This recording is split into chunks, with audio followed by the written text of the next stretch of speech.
भोसले. आपण आज आलोय साप या गावामध्ये. आपण ह्या आजींना 15 दिवसापूर्वी अमृत ज्यूस दिलं होतं. त्यांना काय त्रास होता आणि त्यांना आता काय फरक पडलाय तो आपण त्यांच्या तोंडूनच ऐकूया. आजी, तुमचं नाव सांगा.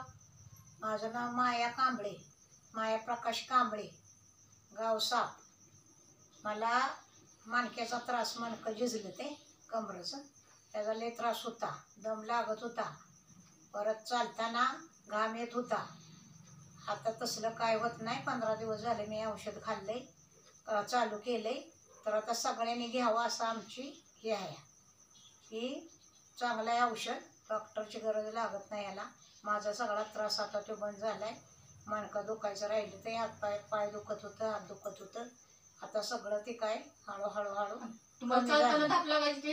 हां, दाब बीप आता काय लागत नाही, घाम येत नाही, आता व्यवस्थित चालते. आणि तुमच्या ज्या गोळ्या चालू होत्या त्या गोळ्या त्या बंद केल्या ते मी.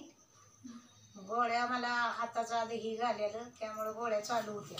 3 महिन्याचा कोर्स केला. हे आता 15 दिवस झालं चालू केल्यापासून दवाखान्यात गेले नाही आणि दवाखान्याचं काहीच चालू नाही मला.